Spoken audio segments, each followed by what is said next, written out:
Notre société actuellement, effectivement, encourage l'absence du mouvement. L'exemple le plus typique, c'est le robot qui tond la pelouse. Qu'est-ce que fait le propriétaire de la pelouse? Il est dans son hamac, dans la publicité. Donc, en fin de compte, au lieu de le mettre, par exemple, sur la partie tondue de sa pelouse à jouer au badminton avec son fils ou sa fille, en fait, la société va vers ça. Ce qui fait qu'aujourd'hui, vous vous trouvez avec des gens qui vont passer, les adultes, 12 heures de leur journée assises ou couchés, c'est-à-dire sédentaires, et les jours où ils ne travaillent pas, 9 à 10 heures. Pourquoi? Parce que leur habitude, c'est d'être assis ou couché.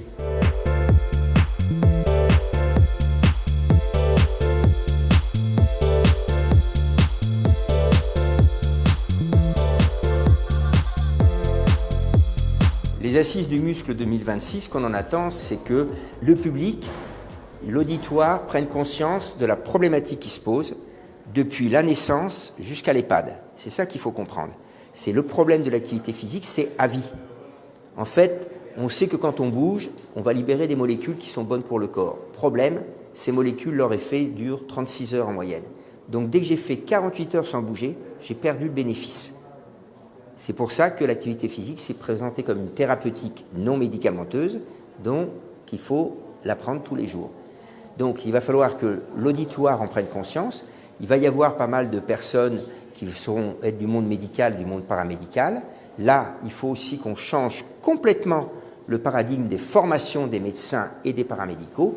Et il faut que l'activité physique, que le muscle occupe une place essentielle. En réalité, si on veut changer les choses, ça impliquerait l'urbanisme, l'environnement, l'éducation nationale, toutes ces choses-là. C'est-à-dire qu'il faut se rendre compte que notre société a changé, notre société nous force ou nous pousse à ne pas bouger le moins possible. Donc il faut qu'on inverse complètement cette chose-là.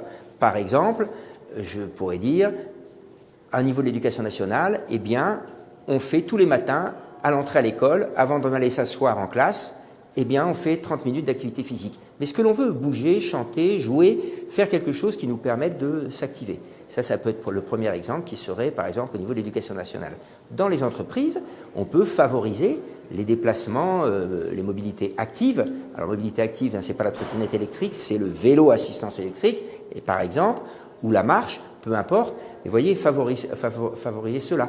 Pourquoi est-ce qu'on ne peut pas dire, dans le ministère du Travail, maintenant, chaque entreprise doit avoir une douche pour que la personne qui vient en vélo puisse se doucher après, et pourquoi pas faire de l'activité physique. Par exemple, dans l'entreprise, les salles de pause, il n'y a plus de canapé. On est assis toute la journée, on ne va pas en plus. Eh bien non, on va faire des manches debout, on va faire avec des baby-foot, des tables de tennis de table. Vous voyez, on va changer toutes ces choses-là. Et puis, les parents ont un rôle important aussi au niveau des enfants. Il faut qu'ils prennent conscience le danger que représente une activité physique, la sédentarité pour eux, et leur montrent l'exemple. L'enfant qu'on dit, l'adolescent, oui, ils sont feignants, etc. Pas du tout. Pas du tout. L'enfant fait ce qu'il pousse, ce qu'on pousse.